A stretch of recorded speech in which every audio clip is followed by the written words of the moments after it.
Hello everyone and good evening. We are here in Morocco as the sun is setting over the beautiful Atlas Mountains for our very first live Chat E here on African soil ahead of the first Formula E race in the African continent in Marrakesh. I'm Nicki Shields and I'm joined by our regular commentator Dario Franchitti and Martin Haven, who's managed to get invited back. Obviously you did quite a good job last time. Guys, let's have a quick chat first of all about this track, because obviously it's the first time that we are racing in Marrakesh on the streets of Morocco. What a great place to be. It's brilliant, isn't it? There's just something about it. The light during the day, at night, is stunning. Great racetrack as well, so I'm looking forward to it. Now, you've obviously been here before for World Touring Cars, so you know it well, Martin. Yeah, me and Cinquan Mar here and Jose Maria Lopez, we're the only three that have ever been to the track before. But this city is just a wonderful kind of cosmopolitan blend. It's a very relaxed place. Everybody is super friendly, hyper polite. I mean, it's one of the most open and welcoming places you can come to. It's I would completely agree with that. It has been wonderful and the people have been very friendly, warm and welcoming. But we are standing right next to the Cheetah Garage, so without further ado, shall we get one of the drivers over? Yeah, why not? I can see Jean-Eric Verne standing in the wings. Come over. Hi, Jeff. Hey, how are you? Are you good? Good. Do you feel in the cold with your scarf? I'm freezing. It's freezing in Morocco. They said it's the desert, it's going to be warm, but... It was beautifully warm today. It was like 20-25 degrees and it gets very cold at night. It's amazing. As soon as the sun goes away, freezing. Exactly, so that's why I got a scarf. I don't want to get sick tomorrow. So, let's talk about warm-up for a second. In Shakedown, you were on maximum attack from the first lap. What was going on? I don't know. I guess... I always attack. I always drive to the limits, and it's good for the guys, for the engineers also to see a little bit the limit of the car. And we don't have much practice, so why losing time in going slow on the track, It looked fantastic. It was pretty exciting. Absolutely. And you've also got your teammate around here somewhere. Where's Mar? You're also hanging in the wings. Mar's over there, yeah. He's talking. He's doing some engineering talking. He's talking driver with his hands. Because, Mar, you've had experience of this track before. A little bit different, perhaps? Oh, it's very different. It's nothing same compared to last year in WTCC. And this year is a new layout. And yes, it's same location. It's on the same straight, but the corner is totally different. I believe last year's track was actually the same as this one. It was 2 years ago that you drove. Last year, in 2015, but yeah, it's different. I thought it was the same track. You've got to love teammates, haven't you? So, have you guys figured out your problems from Hong Kong? Hopefully yes. It wasn't a big issue, but it was the small 12-volt battery that died. So obviously it's a very small battery, but it doesn't give any information to the steering wheel. And then the big battery got in safe mode and cut down everything. So yeah, should be fine now. The speed was there. No, the speed was definitely here. We knew it from Donington that the speed was always going to be there. It's all a question of finishing the race, But I'm sure we're a new team. We're only like 2 months old. We run after the time in Donington. We are the only team that didn't have any practice. So it's unfortunate that we paid it cash.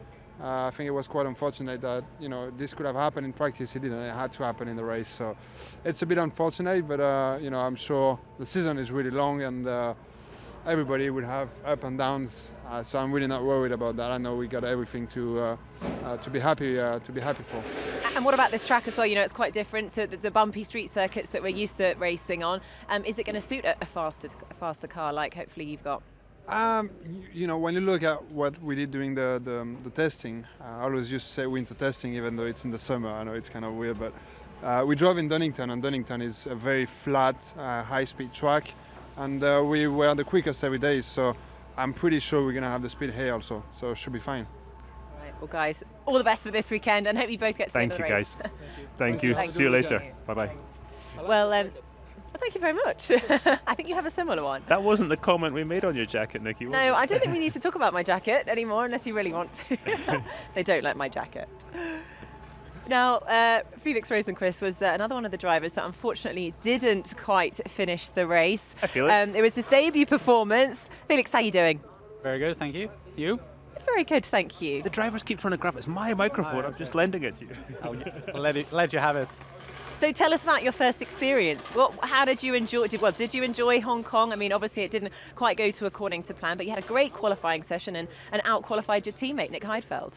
Yeah, I mean, I think all year, even including Donington and testing, I felt really good when it comes to one lap and just maximizing the car. I think the big worry has always been the race, and as we saw, that was not the best session of my Hong Kong weekend, as I ended with a crash in the middle of the race, unfortunately. But yeah, I think it was really good to have the weekend behind me and to just have all the procedures done, and I feel much more complete here coming to Marrakesh.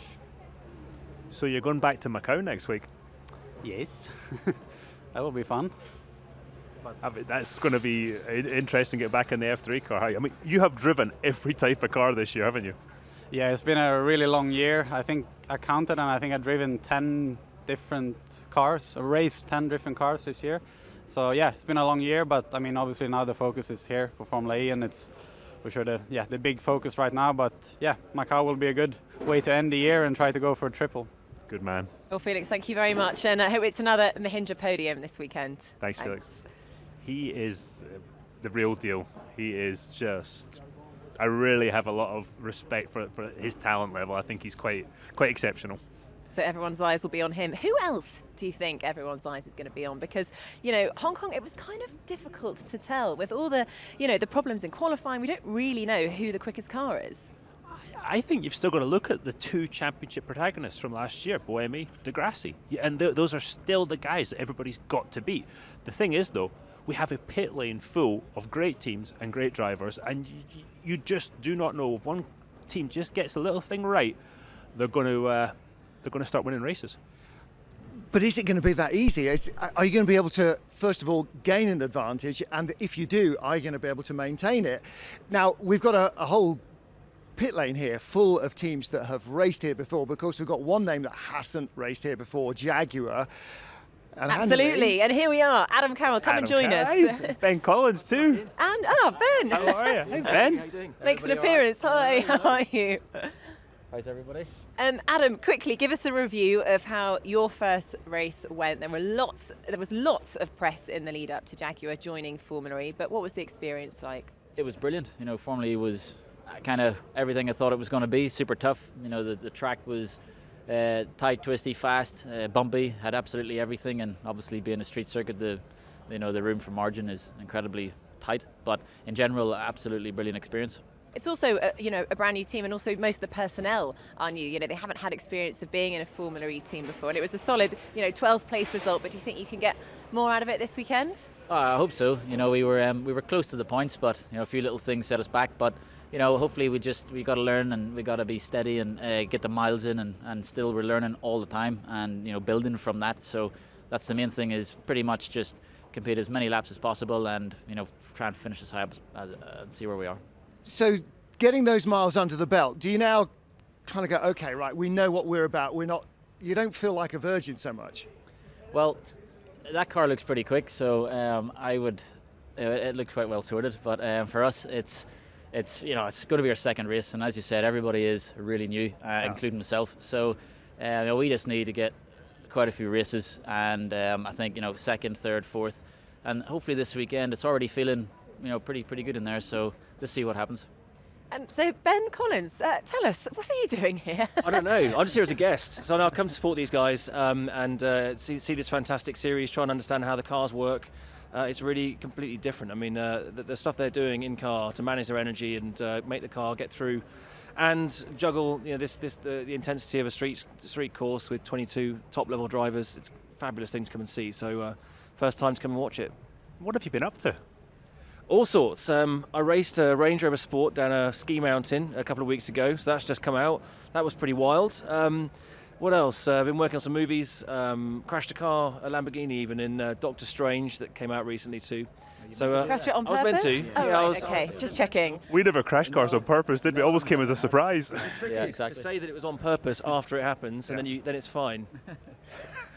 Adam, before we go, I've just got a question for you. You know, we're sort of calling this a street circuit, but obviously it's much more of a purpose-built track. How is that different to what we've seen in Hong Kong, and how will it affect the race for you and for the car and the strategy? It looks good. You know, it looks really, really good. It looks fast. The tarmac looks in good shape, and so the grip levels will probably be a bit higher. You know, the walls are still there. It's a little bit wider, but it's a little bit of runoff that you don't really get on any other track. Exactly. That's the braking areas are still quite. Yeah, there's a lot more room there. Are you going to be more aggressive because of that in practice? Well, if you look at free practice 2 at Hong Kong, everybody got pretty aggressive there. So what are they going to do here? But in driver's briefing, we've been warned that even the white lines on the outside is track limits. So we have to respect that as much as possible. But you know, if you're out there anyway at turn 1, you're not going to be gaining much. But it's nice to have a little bit more margin for error as well. Well, thanks very much, guys. I know you've got to dash off because you've got a little drinks evening ahead. I mean, a media event. Sorry. Well, yeah, Ben might be drinking. Adam's not going to. Nice one. No, it's going to be a great weekend. I hope these boys do the business. I think they're in great shape. Thank you, guys. Thank you. Thanks Cheers. very much. Cheers. Good luck tomorrow. You know, they talk about track limits. I hate track limits. That's the one thing. Normally we've got walls there. The track limits are, if you overstretch it, you take a corner off or something. That's the limit. Found it. And there's no grey area, really. The only grey area is the concrete when you hit it. The thing of it is, it doesn't matter how wide the track is, you're going to use the extreme edges of it anyway to smooth out all the corners. So it just means you're close to a wall, but you travel further to get that close to a wall. Well, we're here at Next EV, who had a pretty remarkable display in Hong Kong. You know, they've been talking about this new Season 3 car for a very long time, and they started by filling the front row grid. Hi guys, how are you? Nice to see you both. So we've got Oliver Turvey and Jerry Hughes. Jerry, are you the brains behind this? Fortunately, yes, I am. Good man. So great qualifying last week. Raced not last week, but in Hong Kong, raced not quite so much. Have you figured out where you need to improve matters there? Yeah, as you say, qualifying was excellent. It's been a difficult pre-season testing period at Donington, but just goes to show when we put the car on a circuit which is more realistic, like Hong Kong, we've shown our pace. We've learned a lot from the race in Hong Kong, and hopefully we can repeat a solid qualifying performance and ensure that we can follow through with a good race result. And in terms of that qualifying performance, I mean, do you think you can repeat it? Because it wasn't really a true representation, perhaps, of what we would normally expect. Super Pole was cancelled, and a few of the drivers didn't really get to put in. I don't know, you take it when you can get it, right? Well, I think tomorrow we'll see. But I think it's an interesting circuit here, and it's going to be the challenges are different from Hong Kong for sure. But we'll put our best foot forward and see whether we can follow through. Oliver, how much more fun is it to drive the car this year? And how, because last year it looked a handful. It looked like it was scared every time it saw a corner. Yeah, and it's been a big change with our team, and certainly with Jerry and the team he's put together for this season. The work they've all put in over between season 2 and season 3 has been massive. So, it's we've really made a big step forwards with the car we have, and we have a much better platform. And I think we showed that in Hong Kong, and having both cars on the front row is no fluke. So it's really thanks to Jerry and to all of the team in Next EV for all their efforts. So. We're still a lot to learn, and I think we learnt a lot after the race, and we come here in a better position, and we'll be pushing to achieve better results here in Marrakesh. So, what happened to the second story this weekend? Did you have to leave it at home? We had that lovely second story in the garage. We had a very impressive garage, I think, as well. Probably the best garage in the pit lane. So, the whole team is really focusing on doing the best we can in every area. So, that's really the kind of ethos and motto of our team. So I think that's what we're trying to do. Obviously here there's not as much space being in the standard garage, but we have everything we need to do the race. There is just something also that we should really touch upon, and that was the passing of Martin Leach in the last few weeks. Obviously really terribly sad news, but how is the team dealing with that, and is this race going to be in his memory? Very much so, and I think it's still very raw with respect to that. I mean, it only happened last week, as you say. The best way we can honour Martin is to go out and win on Saturday afternoon, and that's what we'll try and do. Yeah, well, I'm sure he'll be very happy with the success of the team. Well said, guys. Thank you, guys. Thank you very much. We'll see you out there tomorrow. Thank you. Cheers. Yes, that was very sad news, but they seem to be taking it very well. Desperately sad, yeah. It came as certainly as a surprise to me, you know, and he was definitely one of the driving forces in the next EV camp, and you could see the strides that they made over the winter, and it takes that dynamic personality of somebody like a Martin Leach to do that. You know, in the automotive world, he'd been there, seen it, done it, hadn't he? And he started out as a racer himself as well. He was a karter from the age of 11, raced until he was 19. He was a national champion at various levels. So he had that motor industry, all that engineering background, but he had a racer's brain as well. So with team bosses, you can't beat that little bit of extra insight that they know what the driver's thinking, what the driver's feeling. So that all kind of builds into the mix as well. Right behind us, they're actually painting the pit lane, so we're going to leap across the paint and get to Venturi. We're not going to leap across the paint. Venturi's standing right behind you. He's already leapt across the paint. Hi, Good evening. So let's start. Frank, tell us about your weekend in Hong Kong, because I'm sure you hope for a little bit more than you ended up with. Yes, Hong Kong was an amazing race for two starts, and I think we started from the 12 and 13 positions, and we succeed to gain two places at the end. We could finish maybe 7th with a better strategies, but I think from where we started with a lot of work during the summer, we had a wonderful results. Now, this is a very different track. It feels different to Hong Kong. It's wider, it's faster, 4 long straights. It's also going to be the longest distance that a Formula E race has ever covered. What difference does that make to how you have to think about the strategy? First of all, the maximum speed that we can reach on this track, and I think with our car we could be one of the fastest with respect to the other ones. And then the main point is to work on the energy. We work a lot on the seams, and already from the shakedown we could see that because of the length of the track, we will have to pay a lot of attention of how to manage the energy.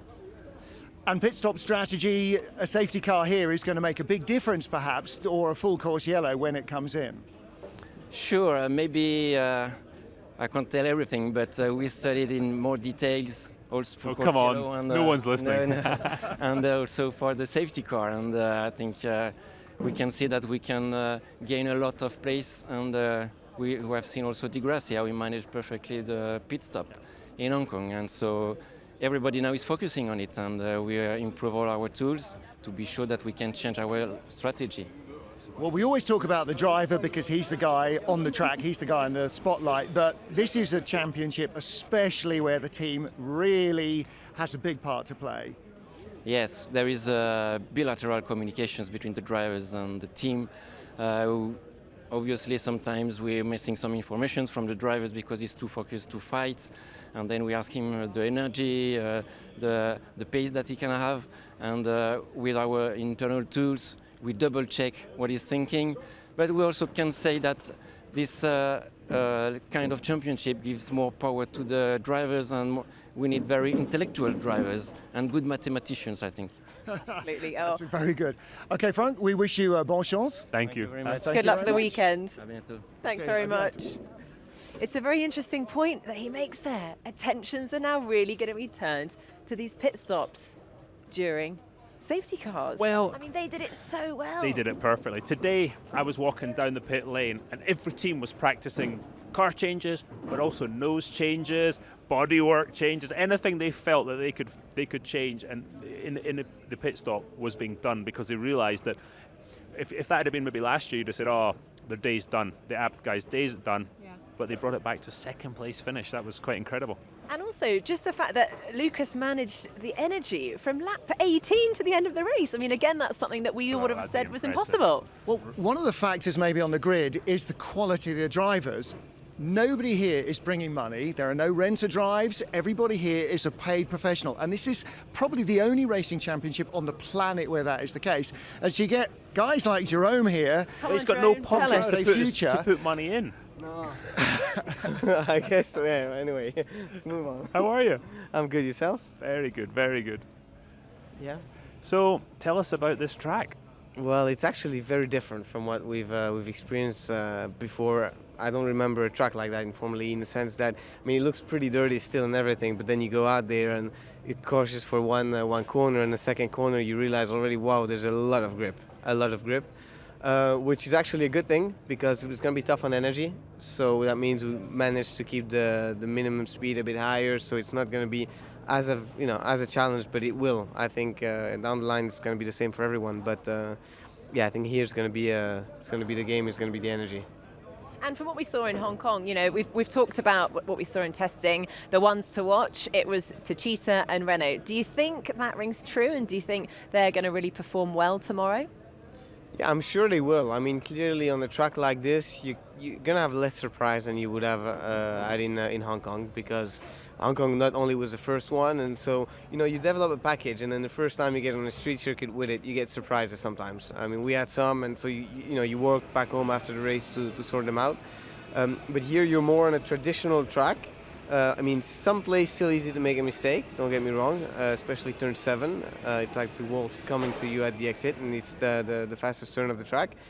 But because of the level of grip and everything, I think we are in the 2 long straights. We are going to see, more. It might be closer to what we've seen in Donington. Having said that, Donington was fairly close. So I think it's going to be a tight fight.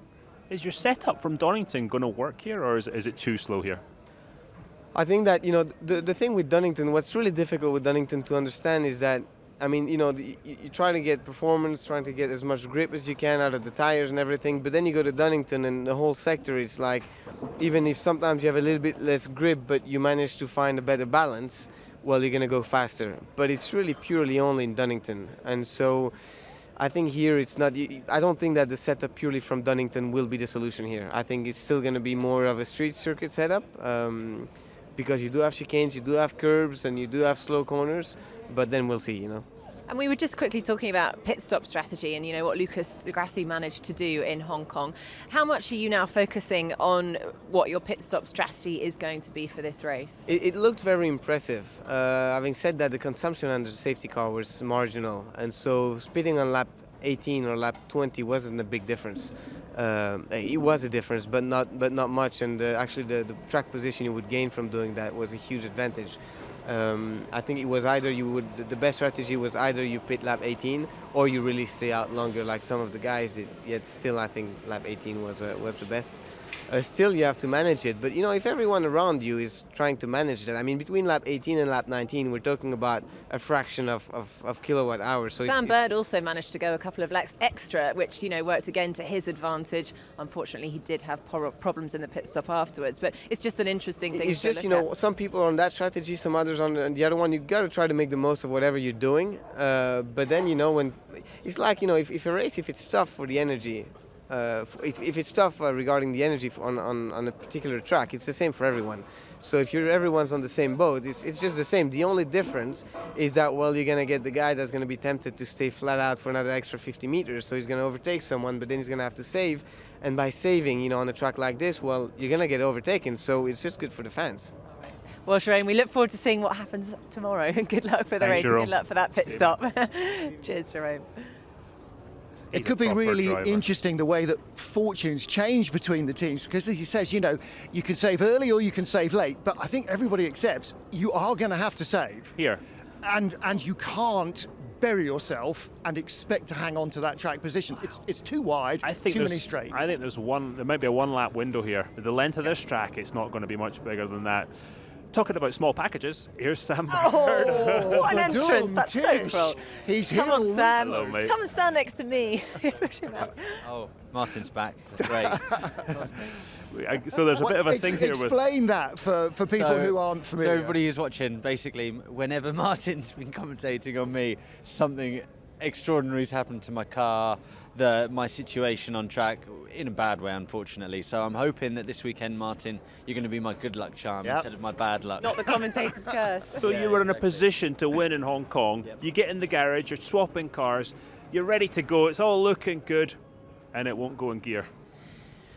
Yeah, really frustrating. We've put it to one side now. He's looking at you, Martin. No. It was a human error by one of our guys, and we've put in protocol now where that just can't happen. Or what kind of human error? Let's not go into it, but it was a human error, not from my side, but from someone else in the garage. If that does happen again, we're not going to be losing 50 seconds, we'll be losing 5. Yeah. So we have a procedure now. So just talking about today for a second, everybody was out there exploring the limits, not obviously at race power, and certain drivers, some that are standing quite close to us here, maybe had a little bit of air today in turn 4-5 area? Yeah, I had a slight lock-up. I decided to run wide, but I ran too wide and went over a curb. No biggie. No issues with the car. It looked more spectacular than it was. It looked mega. It looked fantastic. It looked kind of scary actually on TV. And you could definitely feel it through the tub. We've checked the tub, everything's fine. Checked the floor, everything's good. So no issues. The tracks, guys, I like the track. It's quite good. I mean, WTCC have been here quite a few times and other things, but it's nice. It's nice to go back on what feels like a more conventional circuit. I think we're going to have a good race. I think we're going to put on a great show. And what about your season 3 powertrain? Because it's a much lighter package than it was. It's you're down Couldn't get to any heavier. A single motor, 2 gears. Is this the way forward? Are you happy with it? I am happy. You have to remember that the 2 teams down there are down there for a reason. They are ahead in terms of technology and development than every single other team, probably except a Cheetah now, in the paddock. And that's really difficult because when you're ahead, you sort of stay ahead. The development race sort of continues, but catching them is very, very difficult. We showed in Hong Kong that we can compete right at the front with Seb, so that's great. But we need to keep that up now, and I'm 25 points behind, so some catching up to do. Where do you think you've got to make up? Where right now do you think you're deficient to the 2 teams, to Abt and to Renault Edams? We've hit weight target this time, but they've gone beyond that, and now they can put the weight where they want in the car, and it changes the weight distribution of the car, which also changes the handling. You've got to remember that the rear end of these cars is massively heavy, so any weight that you can put at the front is a bonus, and they've been able to do that, and we haven't. Well, maybe you guys are the ones to beat this season.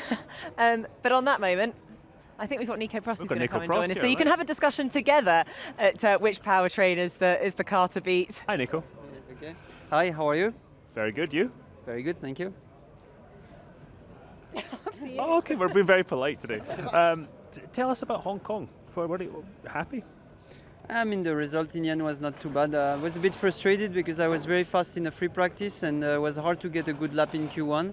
Then I had a problem at the start, so it was a very good recovery from where I was after lap 1. Good team result, absolutely. Yeah, the team did pretty well. You guys feel you have an advantage right now, or you think you're sort of level with the Abt guys and maybe with the DS Virgin guys? I think it's we have a very good car, but I think it's not only the car; it's also the team and everything. Working really well for 2 years. First year we won the championship with the same car as everyone, so I think these guys look really strong. Abt is going to be good, but I think everyone down the pit lane is good. But you have to keep working hard. No.